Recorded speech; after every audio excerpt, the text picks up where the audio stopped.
एकांतवासी अच्छा लगता है महादेव को। तो सब संसार की चर्चा कर रहे एक दूसरे का सुख दुख। महादेव ने सोचा कि जब तक इधर उधर की चर्चा करें इससे तो मैं थोड़ी देर अपने राम जी का ध्यान कर लूं। महादेव आंख बंद कर लिए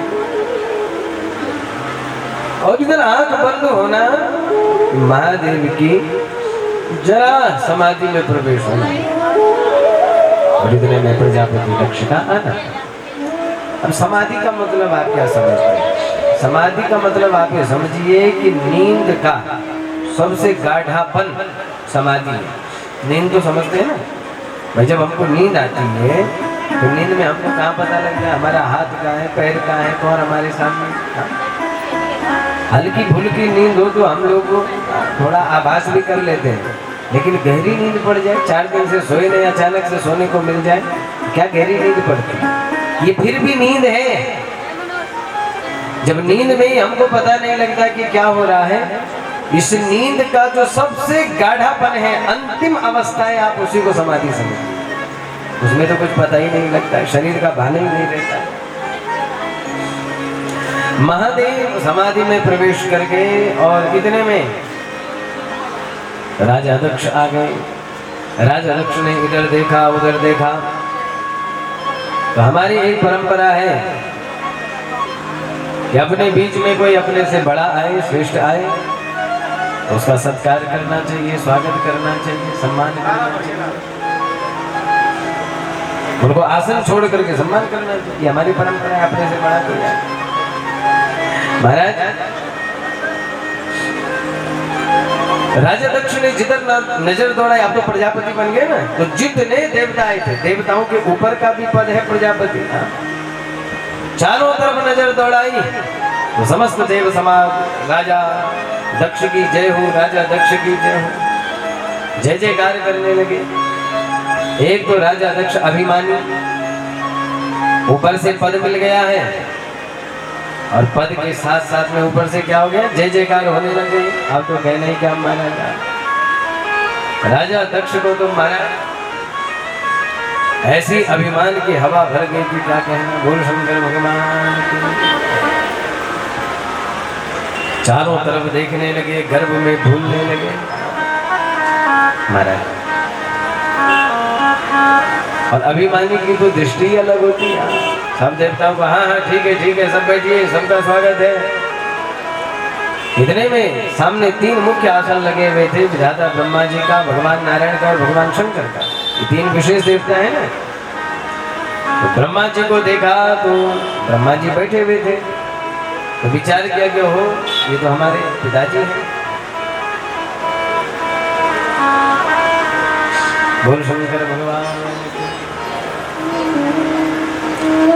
एक बार के लिए तो लगा कि इनको मेरा सम्मान करना चाहिए था, लेकिन अगले ही पल विचार किया कि अरे भाई चाहे जो भी है हमारे पिताजी हैं, और पिताजी के सामने बेटा चाहे कितना ही बड़ा हो जाए, पिताजी के सामने तो भाई बेटा ही रहेगा। तो राजा दक्ष ने प्रणाम किया, आगे बढ़े, भगवान विष्णु जी के, भगवान विष्णु जी अपने आसन पर बैठे थे। तो विचार किया कि हो ये तो हमारे स्वामी हैं, ये तो हमारे मालिक हैं, इनकी हम आराधना करते हैं, इन्हीं की कृपा से तो सब कुछ मिला है। भगवान विष्णु को प्रणाम किया और आगे बढ़ गए। लेकिन जैसे ही तीसरे आसन पर भगवान महादेव का दर्शन किया, सोई राजा दक्ष तो आग बबूला हो गया, हाँ, क्रोध में भर गया। क्रोध में भर करके सारी प्रजा को झूठ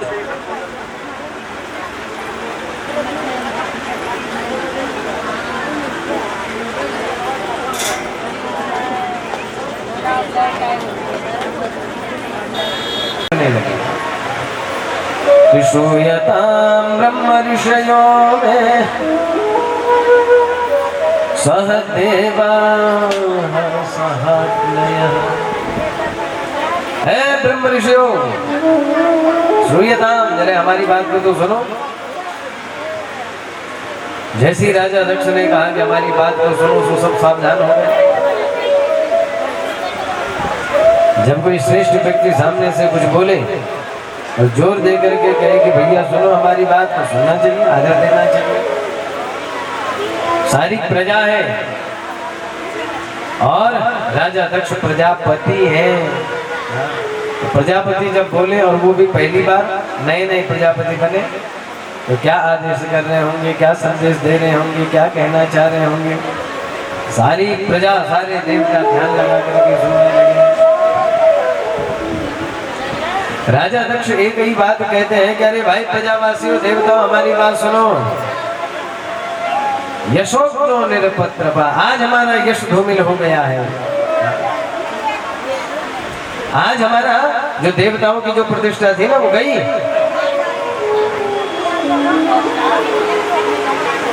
यहां तो ऐसा हो गया कि जो हमारा देवताओं का देव तत्व था वो धूमिल हो गया। किसी ने कहा कैसे कह रहे हो? बोले हाँ, राजा दक्ष ये कहना चाह रहे हो कि जैसे यहाँ पर कथा चल रही है ना, सब लोग खूब दत्तचित होकर के कथा को सुन रहे, मन से सुन रहे। अचानक कोई व्यक्ति शराब पी करके आ जाए, गाली गलौज करने लगे, सारी सभा धूमिल हो जाएगी ना, सबकी बुद्धि खराब हो जाएगी। ऐसे ही प्रजापति कह रहे हैं कि अरे भाई देवताओं, हम सब यहाँ देवता तो थे, लेकिन भैया हम देवताओं के मध्य में ऐसा कोई आ गया है जिसने हमारी सारी सभा को बिगाड़ दिया है, खराब कर दिया है। बोल कृष्ण कन्हैया लाल की, राधा माधव भगवान की, भक्त वत्सल भगवान की।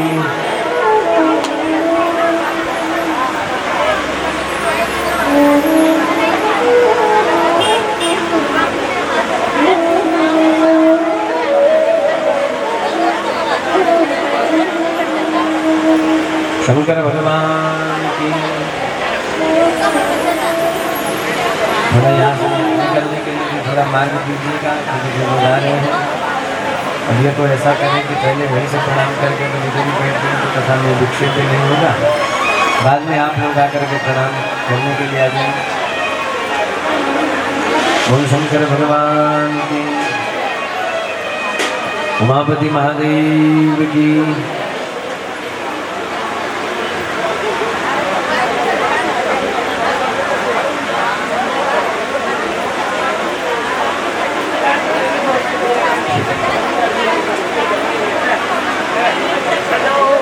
बोलिए भक्त वत्सल भगवान।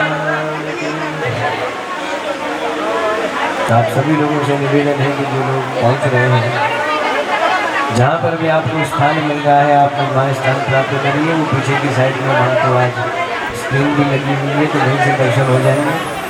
और अगर वहाँ भी स्थान की कमी पड़ती है तो फिर यहाँ कमरे में भी मैं देख रहा हूँ, वहाँ भी काफ़ी लोग बैठे हैं, तो बिल्कुल नजदीक बैठे हैं। बोलो राधा माधव भगवान की। जिन लोगों को उधर से बैठने में दिक्कत हो रही है, तो यहाँ अंदर कमरे में भी स्थान है, बस आप लोग श्रद्धा से बैठिए। बोल भक्त वत्सल भगवान की, शंकर भगवान की।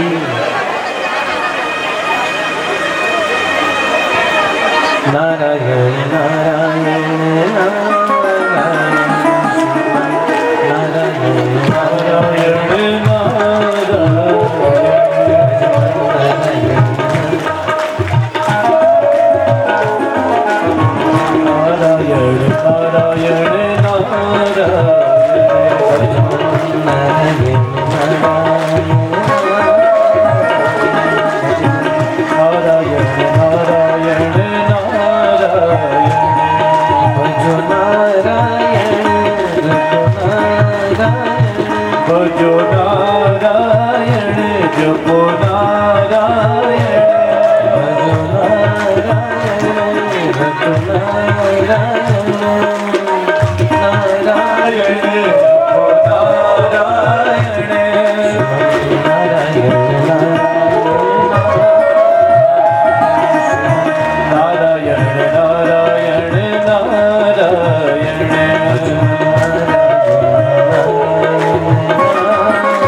गंगा नारायण नारायण नारायण गंगा नारायण नारायण नारायण यमुना नारायण नारायण नारायण यमुना नारायण नारायण नारायण। हम प्रजापति के पालक हैं और हमारे बीच में कोई अभद्र आकर के बैठ गया है। बोल शंकर भगवान की। भगवान शंकर का अनादर करने लगे राजा दक्ष। भगवान शंकर जो निर्वैरम शांत विग्रहम, किसी से बैर नहीं, सदा सर्वदा शांत रहने वाले हैं। लेकिन क्या दुर्भाग्य राजा दक्ष का कि भगवान शंकर के ऊपर आक्षेप लगाने लगे। अरे मेरी तो मति मारी गई, मैंने जो इस अमंगलकारी शंकर को अपना दामाद बना दिया है। सारी प्रजा स्तब्ध रह गई। सारी प्रजा विचार करने लगी कि राजा दक्ष की क्या बुद्धि खराब हो गई। शंकर को बुरा भला कह रहे हैं, अमंगलकारी कह रहे हैं। क्योंकि राजा दक्ष को ये बात चुप गई ना कि मेरा सम्मान नहीं किया, मुझे प्रणाम नहीं किया। अच्छा, जो अहंकारी व्यक्ति होता है ना, वो ये नहीं देखता कितने लोगों ने मुझे प्रणाम कर दिया। वो ये देखता आज किसने मुझे प्रणाम नहीं किया, किसने मुझे नमस्कार नहीं किया।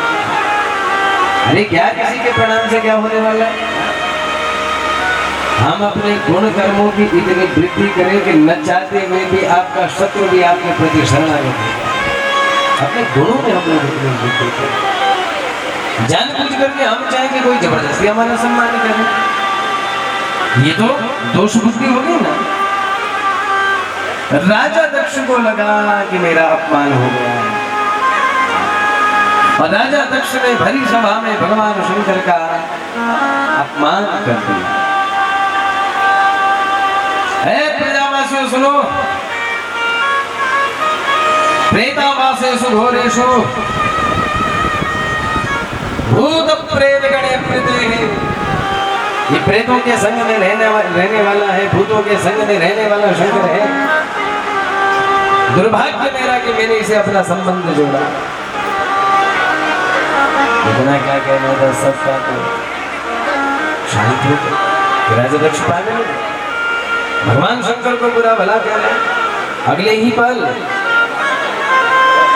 एक महात्मा ने कहा कि भाई अगर शंकर में इतने अवगुण हैं, इतने दोष हैं, तो फिर भाई तुमने अपनी बेटी का विवाह क्यों किया? क्यों किया? बोल शंकर भगवान, अपनी बेटी का विवाह क्यों किया? क्योंकि जब शादी की जाती है ना, तो भाई उस वर नारायण में कुछ तो गुण देखे जाते हैं। जो पिता अपनी बेटी का विवाह करेगा किसी पुरुष से,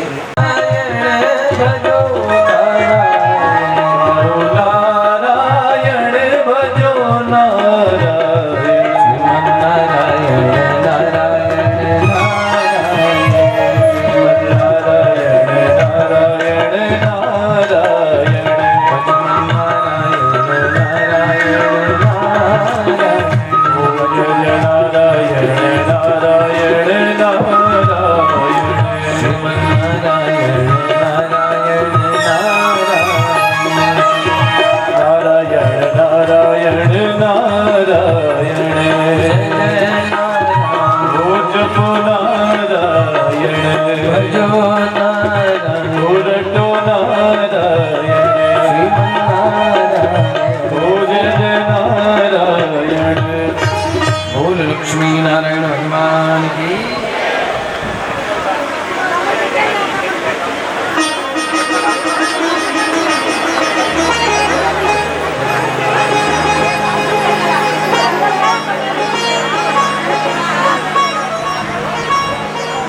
बोली कृष्ण कन्हैया लाल की। अब जितने लोग व्यासपीठ तक आ चुके हैं वो तो ठीक है, लेकिन अब जो आ रहे हैं जो लोग, ऐसा करेंगे कि वहीं से आप व्यासपीठ को प्रणाम करिए, क्योंकि आप हम सभी लोग जानते हैं कि थोड़ा स्थान का अभाव है। और पहले बैठने की व्यवस्था करिए, क्योंकि हम एक बार आप हम सब लोग थोड़ा कथा में प्रवेश करें। आप सभी लोग दूर दूर से आए हुए हैं और जहाँ पर जिसको पर्याप्त स्थान मिलता है, 1-2 घंटे की बात है, तो जितना भी तब हो सके अच्छा ही है। और ईश्वर के सानिध्य में आप हम सभी लोग बैठे हैं और ये आप इस रतूड़ी परिवार को आशीर्वाद के रूप में दे रहे हैं। ये आप लोगों का जो जन समुदाय है, ये इस परिवार के प्रति प्रेम है, आदर है, इसके लिए पुनः पुनः रतूड़ी परिवार आप सभी का आभार प्रकट करता है, स्वागत करता है कि आप लोग अपना अमूल्य समय निकाल करके पहुंच गए हैं, इस कथा की शोभा को बढ़ा रहे हैं, इस परिवार को आशीर्वाद दे रहे हैं। आपका प्रेम सदैव इस परिवार पर ऐसा ही बना रहे, सदा सर्वदा आपका आशीर्वाद बना रहे। अब जहाँ आपको स्थान मिलता है बस बैठने की व्यवस्था करिए, वहीं से प्रणाम करिए। अंदर भी जगह है अभी और वहाँ पीछे भी है, तो कुछ लोग अंदर चले जाएंगे और क्रोध में उस गुण को भी अवगुण में बदल करके और उसमें दोष प्रकट करता है। राजा दक्ष कहने लगे कि ये शंकर, मैं कभी ना अपनी बेटी का विवाह करता, अरे इसका तो कुल खानदान भी नहीं है, इसके माँ बाप का ही पता नहीं है। बोल शंकर भगवान की। शंकर भगवान के माता पिता कौन है? अकुली है। शिव महापुराण में तो वर्णन आता है कि हमारे यहाँ जब शादी ब्याह होता है ना, तो जब बारात जाती है तो कन्या पक्ष के पंडित जी वर पक्ष के पंडित जी से परिचय पूछते हैं। आप जिसको घोड़ी पर बिठा के लाए हैं, जिसको हल्दी लगा करके लाए हैं, जिसको सजा धजा के सेहरा पहना के लाए हैं, कि किम गोत्रस्य, इसका गोत्र क्या है? किम प्रवरस्य, इसका प्रवर क्या है? किम शाखिम, इसकी शाखा कौन सी है? किम वेदाध्याय, इसने वेद कौन सा पढ़ा है? हमारे यहाँ गोत्र है, कुल है, प्रवर है, शाखा है, यज्ञोपवीत है, ये सब अलग अलग है। ऋषि कौन है, देवता कौन है, आराध्य कौन है, हमारी आइडेंटिटी, हमारी पहचान है। जैसे हमारा गोत्र, किसी का भारद्वाज, किसी का कश्यप, किसी का कौंडिन्य, किसी का पाराशर। जिस ऋषि की हम संतान हैं वो हमारा गोत्र हो जाता है। जो भारद्वाज ऋषि की संतान है उनका भारद्वाज गोत्र है, जो कश्यप ऋषि की संतान है उनका कश्यप गोत्र है। तो हमारी जो पहचान है हमारे गोत्र से है। और जब वहां बारात गई थी तो वहां पंडित जी ने पूछा, बोल शंकर भगवान की, ये जो आप लेकर के आए हैं भर नारायण को, इनका गोत्र क्या है? तो ब्रह्मा जी वहां से आचार्य बन करके आए थे। बेचारे ब्रह्मा जी चुप हो गए, गोत्र क्या बोले? जिससे जन्म हुआ है वो तो गोत्र होगा। तो भगवान शंकर का तो कोई गोत्र ही नहीं है। भगवान शंकर तो अजन्म है, और कैसे जन्म हुआ है भगवान शंकर का? तो वहां एक बार के लिए तो बारात वापस जाने लग गई थी। वहां कहा कि अगर शंकर का गोत्र नहीं है तो हम अगोत्री को अपनी बेटी नहीं देंगे, जाओ बारात वापस लेके जाओ। बारात वापस जाने वाली थी, वो तो अचानक नारद जी की बुद्धि काम कर गई। नारद जी ने कहा, नाद गोत्र समुत्पन्न, ये जो शिव हैं ये नाद गोत्र के हैं। कौन सा गोत्र बताया? नाद। शिव का कौन सा गोत्र है? नाद। नाद किसको कहते हैं? नाद एक शब्द का प्रकार है। जो हम लोग शब्द बोलते हैं ना, जो आप लोग सुन रहे हैं, ये शब्द के 11 भेद होते हैं। हमारे यहाँ संस्कृत व्याकरण में पढ़ाया जाता है कि जब मुंह के अंदर शब्द हो तो उसके 5 भेद होते हैं: स्पष्ट, सत्य, स्पृष्ट, विवृत, विवृत और संवृत। लेकिन वही शब्द जब बाहर निकल जाते हैं, वैसे तो 4 विभाग है उसके, परा, पश्चंती, मध्यमा और वैखरी। जो हम बोल रहे हैं ये अचानक से नहीं निकल रहा है। सबसे पहले नाभि में उसका जन्म होता है, उसको कहते हैं परा। फिर हृदय में पहुंचता है, उसको कहते हैं पश्चंती। फिर कंठ में आता है, उसको कहते हैं मध्यमा। और फिर जो बाहर निकल रहा है, जो आप सुन रहे हैं, इसका नाम है वैखरी। क्या नाम है? वैखरी। जो हम सुनते हैं एक कान से, एक मुख से जो दूसरे के कान तक पहुंचता है। और बाहर आने पर उसके 11 भेद हो जाते हैं। कितने भेद होते हैं? 11। विवार, संवार, श्वास, नाद, घोष, अघोष, अल्प प्राण, महाप्राण, उदात, अनुदात, स्वरितश्चेत। ये उसके 11 भेद हैं। किसी शब्द को बोलने के लिए मुख ज्यादा खोलना पड़ता है। अ बोलेंगे मुख कम खोलना पड़ेगा। और आ बोलो तो विवार, मुख ज्यादा खोलना पड़ेगा। हमारे यहाँ अलग अलग शब्दों के स्थान है। अघो विसर्जनीय नाम शब्दों के सब अपन अलग अलग स्थान है। अगर आप अ बोलेंगे, क ख ग घ बोलेंगे, हा बोलेंगे, तो सब कंठ से ही निकलेगा। अगर कंठ से नहीं निकलेगा तो अ नहीं बन सकता, क नहीं बोल सकते, ह नहीं बोल सकते, गले से। इचु यशाणाम तालु, ई च छ ज झ य, जब तक आपकी जीभ तालू तक नहीं टकराएगी आप च नहीं बोल सकते। ऋतु रसाणाम मूर्धा, जब तक मूर्धा तक आपकी जीभ नहीं लगे आप ठा ठा ठा ढाणा नहीं बोल सकते। उपूप पदमानिया नाम उसको ऊ पा पा पा भा मा, जरा पा बोल के बताओ बिना होठों को चिपकाए।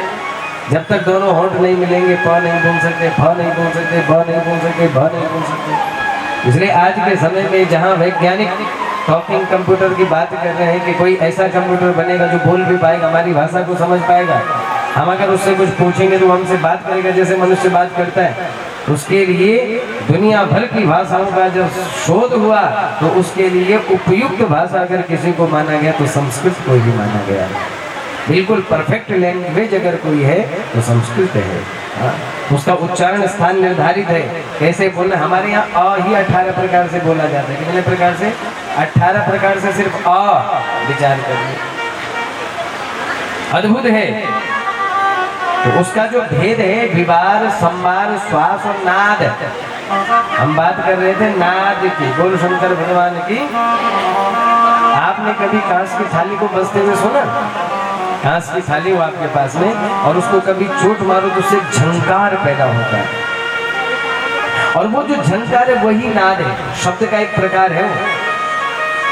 हमारे गढ़वाल की परंपरा में जो डमरू बजता है उसके साथ उसका मेल किया जाता है, और उस ध्वनि से जो वाइब्रेशन पैदा होती है, जो ऊर्जा पैदा होती है, उससे देव समाज तक प्रकट हो जाता है। हमारी विधा है।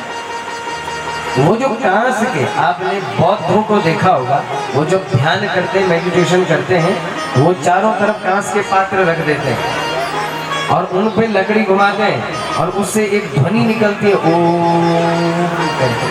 आप कभी कांस की थाली को बजाओ तो ऐसी ध्वनि निकलती है ओम, और वो नहीं निकलेगा। वो जो ध्वनि वही नाद है, और उसी नाद से भगवान शिव प्रकट हुए, वही उनका गोत्र है। नारद जी ने कहा उसी ध्वनि से पैदा हुए शिव, और तब जाकर के शिव जी का विवाह हुआ था। राजा दक्ष कह रहे हैं हमने तो उसी दिन मना कर दिया था, इसका गोत्र भी नहीं था, कुल खानदान नहीं, मैं कभी अपनी बेटी का विवाह न करता, लेकिन मेरे बाबा ने कह दिया। और देवताओं को देखो, कोई स्वर्ग में रहते हैं, कोई वैकुंठ में रहते हैं, कोई ब्रह्मलोक में रहते हैं।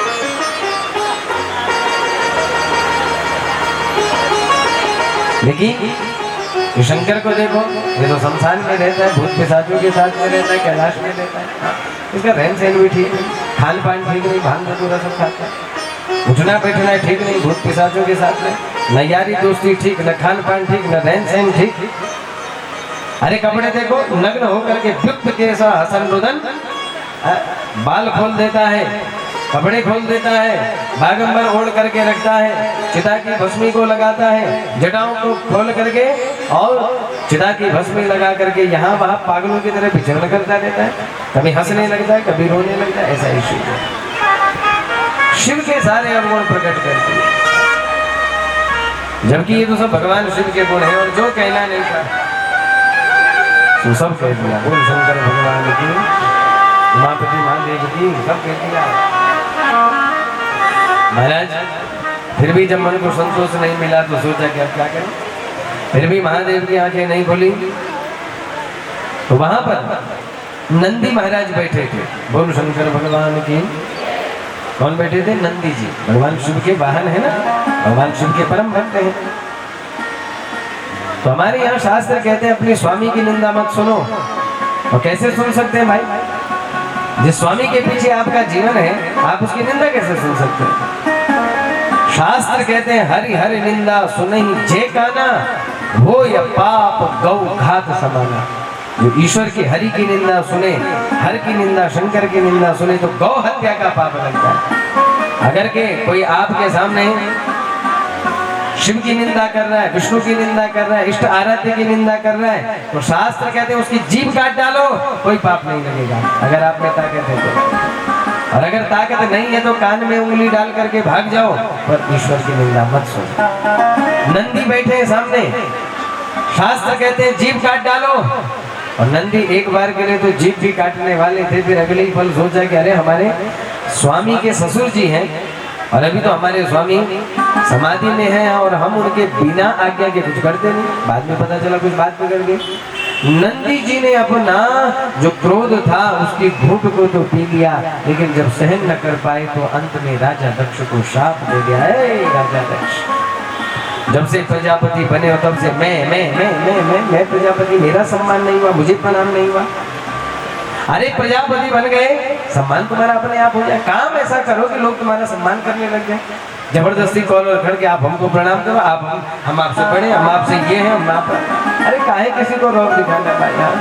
आप योग्य बन जाइए, दुनिया आगे आपके आगे झुक जाएगी। योग्यता कुछ नहीं और जबरदस्ती सम्मान लेने लगे, ये दुर्भाग्य नहीं और क्या?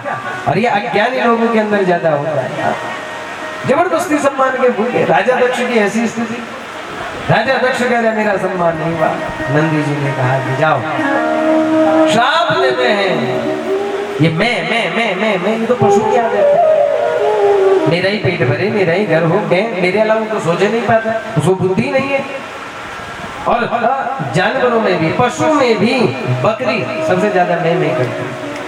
हे राजा दक्ष, देवता थे, देवताओं में भी प्रजापति बन गए थे, लेकिन लगता है तुम्हें पच नहीं रहा है। कई लोगों को पचता नहीं, मान नहीं, सम्मान नहीं, पद नहीं। जाओ, शाप देते हैं तुम्हारा ये देव शीश कट जाए, ये जो देवताओं का तुम्हारा मुंह पे नहीं कट जाए, और इस पर तुम्हारा बकरे का सिर लग जाए, शापित करते। इतना क्या कहना था महाराज। सब देवता वहां आश्चर्य में पड़ गए। भगवान शिव की अभी भी समाधि लगी। वहीं पर ब्राह्मण देवता बैठे, भृगु जी इत्यादि। अब ब्राह्मण के सामने कोई यजमान की अवहेलना कर दे, क्योंकि भाई ब्राह्मण का सर्व विधि एक ही लक्ष्य है, एक ही संकल्प है, अपना यजमान का कल्याण करना। पुरोहित शब्द का अर्थ ही इस ढंग में करते हैं कि पूरा अग्रे हितम करो। जो सबसे पहले अगर कोई आपका कल्याण करना चाहता है और करता है तो वो पुरोहित है। इसलिए अपने ब्राह्मणों के प्रति खूब श्रद्धावान होना चाहिए, निष्ठावान होना चाहिए। ब्राह्मण ही है जो सर्व विधि आपका कल्याण चाहता है, बाकी और कौन चाहता है? घर में शादी हो रही है तो सब लोगों को लगता है, टेंट वाले को लगता है कि हम इतना पैसा ऐंठेंगे, बैंड वाले को लगता है कि हम इतना पैसा लेंगे, फलाने को लगता है कि हम इतना करेंगे। और एक ब्राह्मण ही है जो आशीर्वाद मात्र देता है, कोई पैसे की बात नहीं, कोई धन की बात नहीं, और बिल्कुल ऐसा लगा हुआ रहता है कि मेरे यजमान का उत्कर्ष हो रहा है, मेरा यजमान का परिवार बढ़ रहा है, और नित्य आशीर्वाद की कामना करता है। बोल भक्त वत्सल भगवान की, कृष्ण कन्हैया लाल की। भाई एक पंडित जी के सामने उसके यजमान को कह दिया कि इसके बकरे का सर लग जाए, इसका पतन हो जाए, इसका नाश हो जाए। ब्राह्मण कैसे सुन सकता है अपने यजमान का अहित? वहीं पर भृगु इत्यादि जो ऋषि थे वो उठे और उन्होंने नंदी को श्राप दे दिया। हे नंदी, तुमने शंकर भगवान की, उमापति महादेव की, तुमने शंकर को श्रापित कर दिया। हमने तुम्हें श्राप देते कि जितने शंकर के धन है सब पाटेंगे। शंकर भगवान की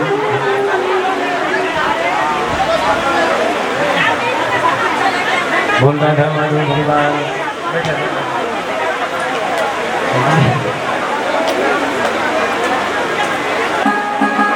बोल उमापति महादेव की। तो नंदी जी ने भी जब श्राप दिया इधर से, भृगु इत्यादि ब्राह्मणों ने भी श्राप दे दिया कि जाओ हम श्राप देते हैं। नंदी, तूने हमारे यजमान को श्राप दे दिया कि उसको बकरे का सिर लग जाए, तो हम भी श्राप देते हैं कि तुम शंकर के गण पाखंडी हो जाओ, तुम्हें भले बुरे का भान ही न रहे, तुम अभक्षा भक्ष करो, क्या खाना क्या नहीं खाना इसका तुम्हें बोध ही न रहे, और तुम्हारा स्वरूप भी बदल जाए। श्राप दे दिया ब्राह्मणों ने। इधर फिर नंदी ने श्राप दिया कि अरे ब्राह्मणों, तुम्हारी बुद्धि खराब हो गई। ब्राह्मण का मतलब है जिसे सही और गलत का बोध है, जिसे ज्ञान है, वही तो ब्राह्मण है। और जो सही और गलत का निर्णय ही नहीं कर पा रहा है, वो कैसा ब्राह्मण है, वो कैसा बुद्धिमान है?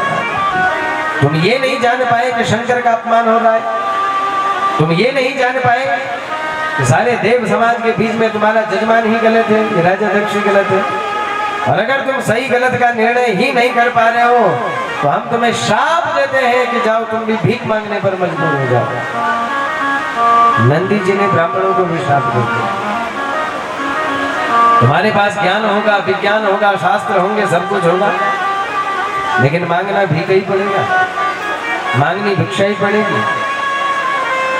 ब्राह्मणों के पास क्या नहीं है? ज्ञान है, विज्ञान है, शास्त्रों की दृष्टि है, लेकिन फिर भी भिक्षा पर निर्भर है। जो आप लोग दान पुण्य करते हैं उसी से घर का भरण पोषण होता है। ज्ञान विज्ञान से समन्वित होने के बाद भी भिक्षुचर्या चरन्ति, जाओ भीख मांगो। बोल शंकर भगवान की। आज भी तो ब्राह्मण का स्थिति आप हम सब लोग देखते हैं, उसका कारण ही नहीं है। हम लोग देखते हैं जब हमारे पास में कोई दुख आता है, विपत्ति आती है, कोई रास्ता नहीं मिलता, तो हम लोग सोचते हैं क्या करें, तो फिर जाते हैं पंडित जी के पास में, और फिर ब्राह्मण हमको दिशा देते हैं, ऐसा करो, ये करो, वो करो, ऐसा करना चाहिए। और तब उस विधा में हम आगे बढ़ते और एक दिन हमारे जीवन में प्रकाश हो जाता है, उजाला हो जाता है। दूसरों के जीवन में तो प्रकाश करने वाले ब्राह्मण स्वयं भिक्षा मांगने पर मजबूर।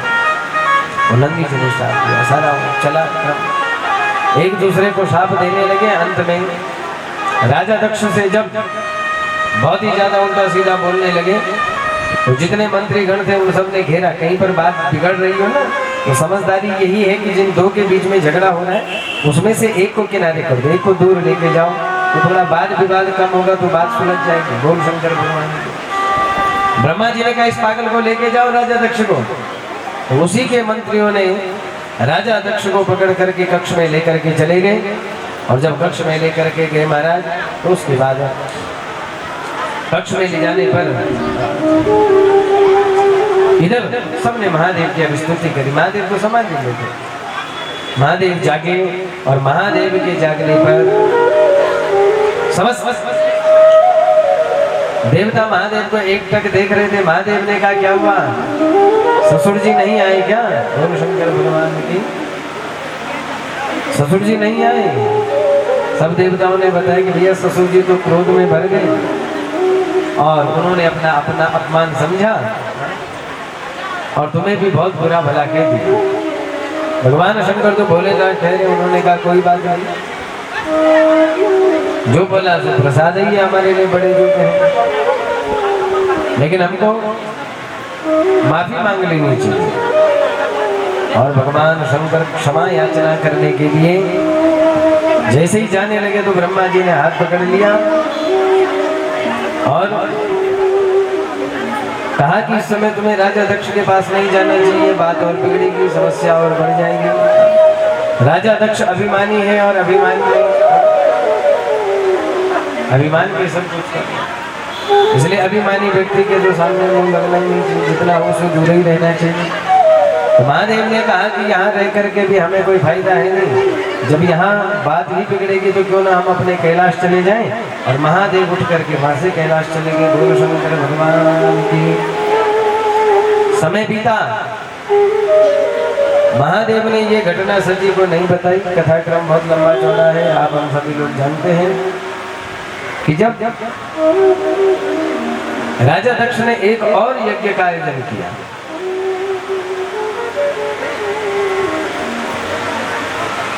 और जब आदमी बदले की भावना से या दिखावे से कोई काम करता है ना, तो फिर तो अपनी सारी जान फूंक देता है। तो किसी को दिखाना हो, किसी अहंकारी को एक, और जब कोई बदले की भावना से कोई काम करना हो तो सब कुछ लुटा देता है अपना। राजा दक्ष ने कहा कि शंकर ने मेरा अपमान किया, मैं भी शंकर का अपमान करूंगा। प्रजा के बीच में किया तो मैं भी प्रजा के बीच में करूंगा। और वहां पर तो सिर्फ देवता थे, मैं सारी प्रजा के सामने शंकर का अपमान करूंगा। बोल शंकर भगवान की। राजा दक्ष ने एक और यज्ञ का आयोजन किया। अब की बात ये यज्ञ कहां पर हुआ है? जगह चुनी गई हरिद्वार। आप लोग हैं कनखल क्षेत्र, उस भूमि को चुन लिया गया क्योंकि ये धरती बीच है, इसे 7 लोग ऊपर है 7 लोग नीचे, तो धरती को चुना ताकि ऊपर के सभी आ जाए और नीचे लोग के भी सब पहुंच जाए। सबके बीच में शंकर का अपमान करूंगा। और राजा दक्ष, बोल मापति महादेव की, शंकर भगवान की। राजा दक्ष ने देवताओं के जो शिल्पकार हैं, जो रचना करने वाले हैं विश्वकर्मा, उनसे कहा कि भाई विश्वकर्मा ऐसी यज्ञशाला बनाओ कि आज तक ऐसी यज्ञशाला न बनी हो। बोले शंकर भगवान की।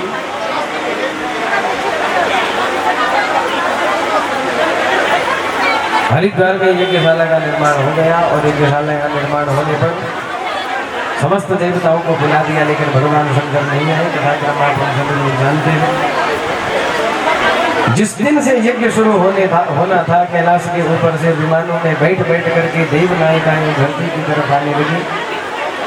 भगवान शिव के कैलाश के ऊपर से जब बोल शंकर भगवान की, उमापति महादेव की, भक्तवत्सल भगवान की।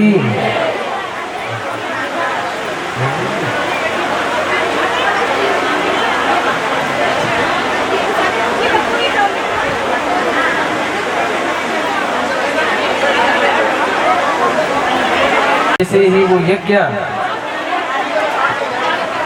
वहां पर प्रकट हुआ, सबको निमंत्रण था, भगवान शिव को निमंत्रण नहीं मिला। भगवती जी होकर के बैठी, क्योंकि आपसे निवेदन करना चाहता हूँ कि जहाँ पर स्थान मिले, देखो मैं बार बार निवेदन कर रहा हूँ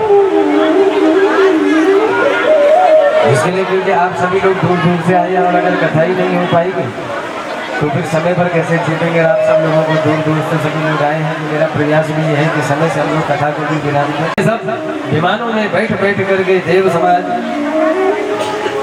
हरिद्वार आने लगा।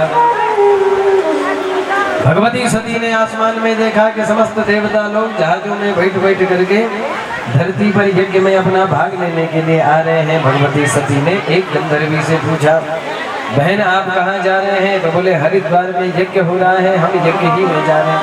बोल शंकर भगवान की, उमापति महादेव की।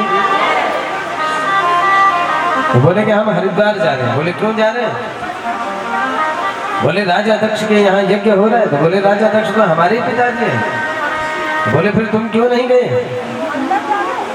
सती मैया को लगा कि भाई हमको तो खबर ही नहीं है, और सती मैया ने विचार किया कि शायद महादेव के पास सूचना आई हो, खबर आई हो, इसलिए बहन तुम जाओ, हम आते हैं। और भगवती सती महादेव के पास में पहुंच गई। महादेव जागो, महादेव समाधि में थे। महादेव है कि आज आंख खोलने का नाम नहीं लेते। तो महाराज जब आंख ही नहीं खोले तो सती ने कई प्रयास किया। बोल शंकर भगवान की। अंत में सती ने खूब महादेव को हिलाया, ठंडे ठंडे पानी का पात्र डाल दिया। बड़ी मुश्किल से महादेव की आंखें खुली, और आंखें खुलने पर भगवती सती सामने देखी। महादेव ने कहा कि क्या हुआ सती, आज तक तुमने हमें कभी समाधि से जगाया नहीं। बोले प्रजापतिस्ते स्वसुरस्य सांप्रतम निर्यापितो यज्ञ महोत्सवा किल वयं च तत्र विश्राम वामते यज्ञर्थितानि विबुधा प्रजन्ति। बोल शंकर भगवान की। अब कृपया जो उधर से आ रहे हैं, मेरा निवेदन है कि वही लोग दीजिए, विजय बताने देना, ताकि व्यवस्था बनी रहे। वहीं से आप लोग जहाँ आपको स्थान मिलता है, बाद में आप लोगों ने इधर से परिक्रमा करने के लिए आए, पूरा 2 घंटे तो निकल के जहाँ पर आपको स्थान मिलता है, चाहे खड़े रह करके अभी 1 घंटा आप लोग भी तपस्या करिए। पर मेरा निवेदन है कि थोड़ी देर के लिए आप दत्तचित होकर के बैठे।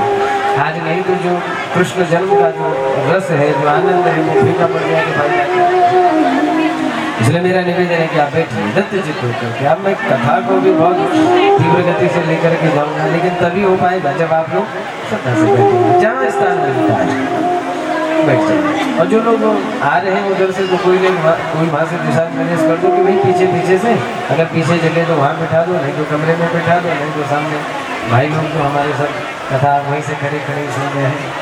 और आपकी असुविधा के लिए हम फिर भी व्यक्त करते हैं, लेकिन अब क्या करें, व्यवस्था ऐसी है। लेकिन बैठिए, श्रद्धा से बैठिए। मुख्य लक्ष्य हमारा कथा को सुनना है, जहाँ पर मिल जाए बैठिए। बोल शंकर भगवान की, उमापति महादेव की।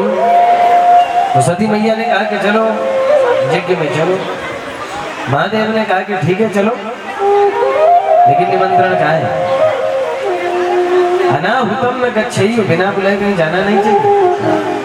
कहीं बिना बुलाए किसी के यहाँ जाएंगे तो अपमान होगा ना।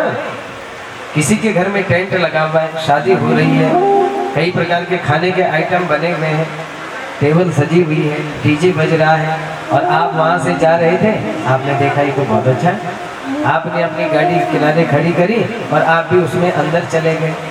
बढ़िया बढ़िया खाना आपने एक तरफ से खा लिया, और खाना खाने के बाद डीजे के आगे नाचने लगे। नाचते नाचते थकने लगे। अचानक घर वालों ने देखा कि भाई साहब पहचान में नहीं आ रहे, कौन है, आप जानते हैं? उसने कहा नहीं। उसने कहा आप जानते हैं? उसने कहा नहीं।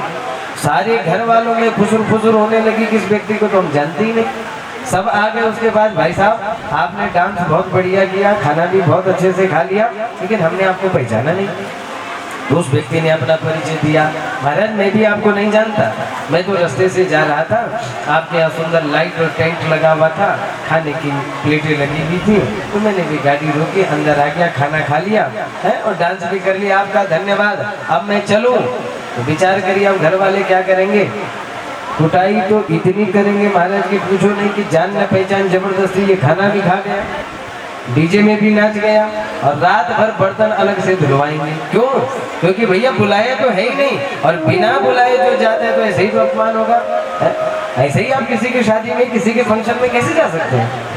महादेव ने कहा कि राजा दक्ष के यहाँ यज्ञ हो रहा है, मैं मानता हूँ, लेकिन निमंत्रण का है, बिना बुलाए सटीक नहीं जाते ना तो अपमान ही होता है, इसलिए नहीं जाना चाहिए। बिना बुलाए क्यों जाए? सती मैया तो एक बार के लिए शांत हो गई, लेकिन अगली पल सती मैया ने कहा कि महादेव आप जब हमको धर्म का उपदेश करते थे तब आप हमको बताते थे कि कुछ जगह बिना बुलाए भी जाया जा सकता है।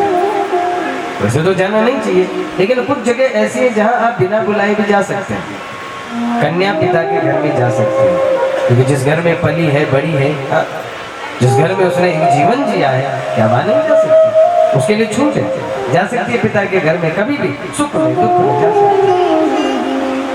दूसरा, यज्ञ में कहीं पर कथा हो रही हो, यज्ञ हो रहा हो, आप जाइए, कोई निमंत्रण की प्रतीक्षा मत करिए कि जब हमें कार्ड मिलेगा हम तब कथा सुनने के लिए जाएंगे।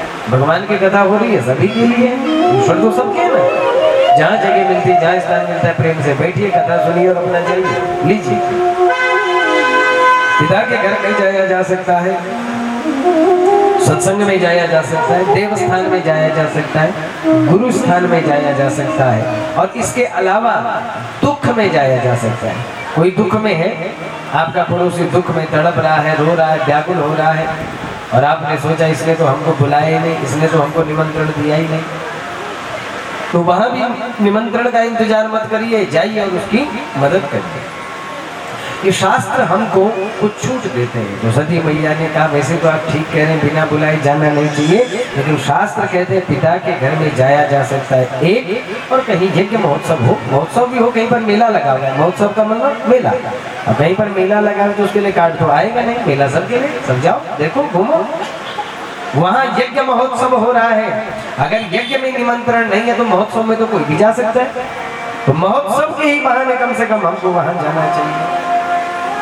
इतना क्या कहा, महादेव ने कहा कि देवी एक घटना हम तुम्हें बताना भूल गए, साल भर पहले मुझसे गलती हो गई, मैं तुम्हारे पिता के सम्मान में खड़ा न हो पाया, और तुम्हारे पिता ने उस बात को अपने मन से ले लिया, और उन्होंने मुझे ही नीचा दिखाने के लिए उन्होंने इस यज्ञ का आयोजन किया है, और मेरा अपमान करने के लिए उन्होंने ये सारी रचना करी। इसलिए सदी वहां मत जाओ, आप बात ही हर से नहीं नैनन नहीं स्नेह, तुलसी तहाँ न जाइए चाहे कंचन बरसे मेघ।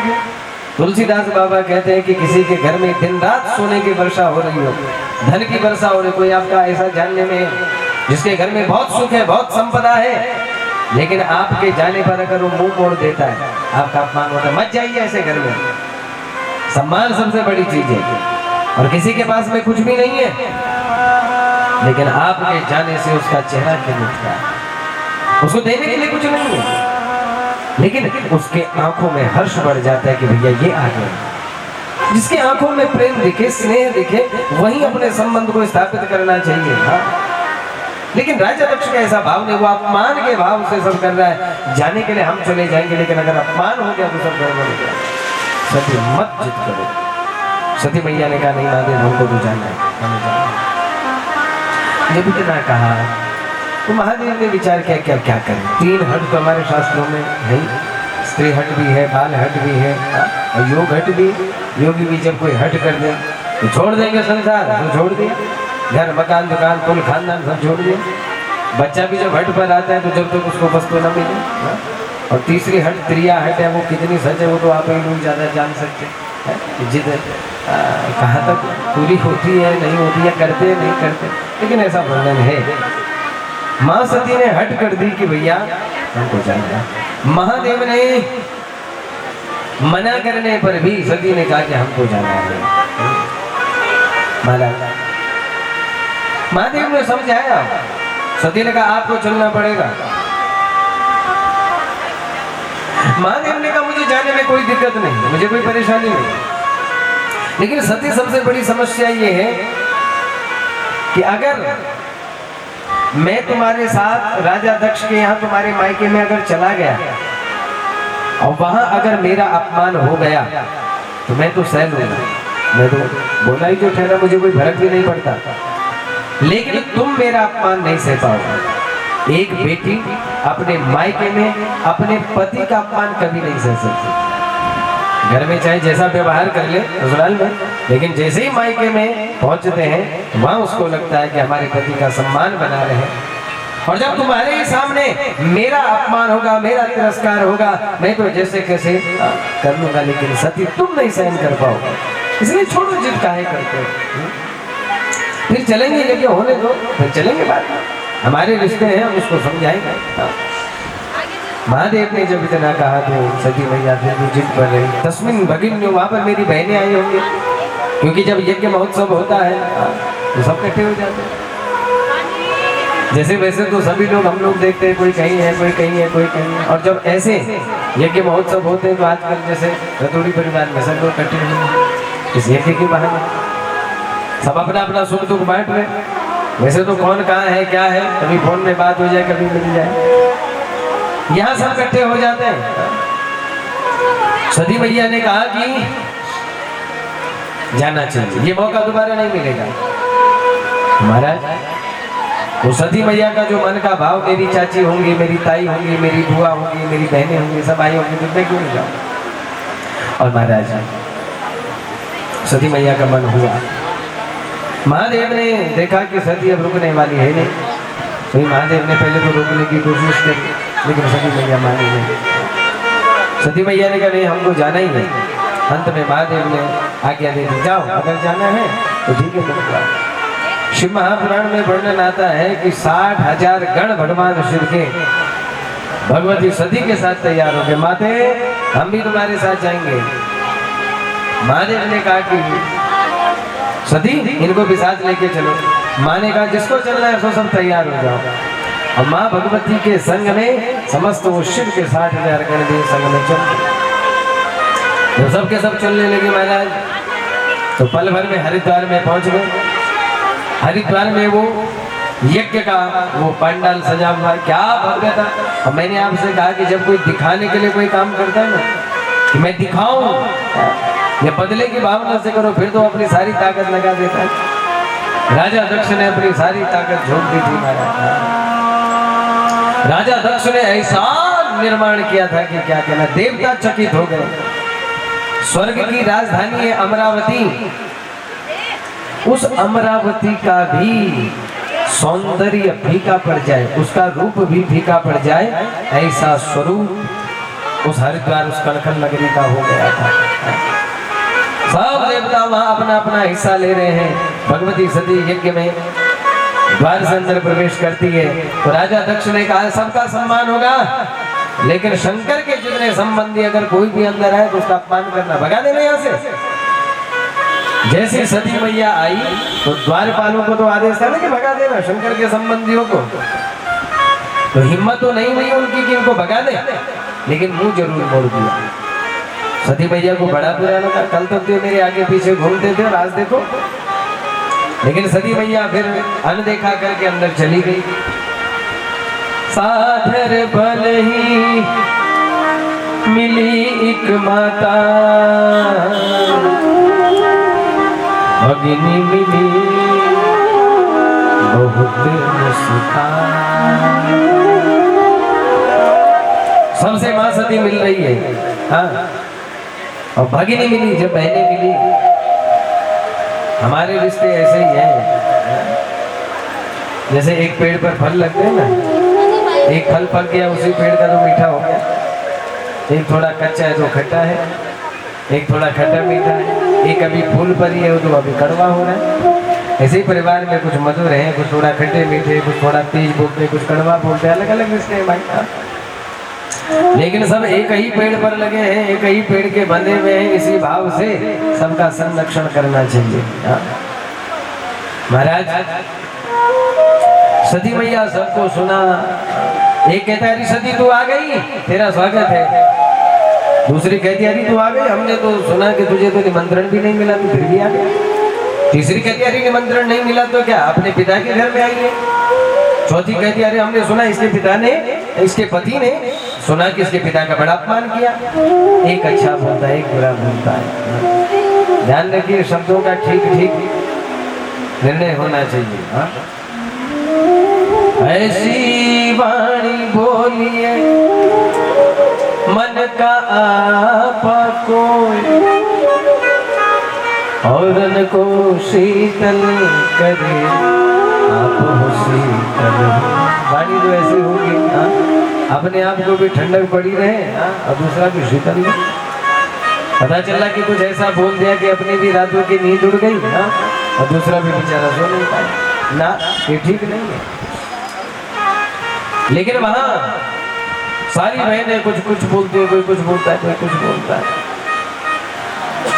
एक और बात है, सती मैया जब अंदर जाने लगी तो माँ प्रसूति से मिली, उन्हीं ने उनका स्वागत किया, सत्कार किया, बेटी को अंक में भरा, खूब आदर किया, बिठा करके कहा बेटी तूने बहुत अच्छा किया जो तू आ गई, मेरा मन ही नहीं मान रहा था, तुम यहीं रुको, यज्ञ को पूरा होने दो, तुम्हारे पिताजी को समझाएंगे। सती मैया ने कहा नहीं मां, मुझे तो अभी अपने पिताजी से मिलना। एक बेटी का पिता के प्रति भाव, तो मेरे पिता तो मुझसे बहुत प्रेम करते हैं, आज तक मेरे पिता ने मेरी कोई भी बात नहीं टाली ना। अब मैं अभी अपने बाबा को जा करके कहूंगी बाबा तुमने मेरे शंकर का अपमान किया, चलो मेरे साथ कैलाश चलो, माफी मांगो मेरे शंकर से। और जब मेरे बाबा ने आज तक मेरी बात नहीं टाली तो आज कैसे टाल देंगे?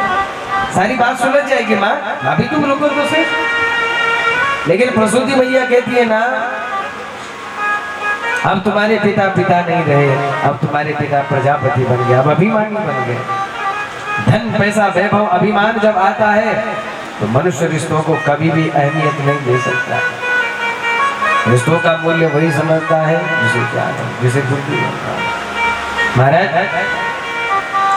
राजा परीक्षित कहते हैं फिर क्या हुआ? बोले राजा परीक्षित, सती मैया मां प्रसूति से कह करके राजा दक्ष के पास में जाते हैं। राजा दक्ष यज्ञ कुंड के पास में बैठे हुए, यज्ञ में आहुतियां डाल रहे हैं, स्वाहा स्वाहा, और वहां से मंत्रोच्चार हो रहा है। सती मैया सामने से आई, मेरे बाबा बैठे आकर के प्रणाम किया, बाबा प्रणाम। तो राजा दक्ष ऐसे तिरछी नजर से देखा और मुंह फेर करके बैठ गया।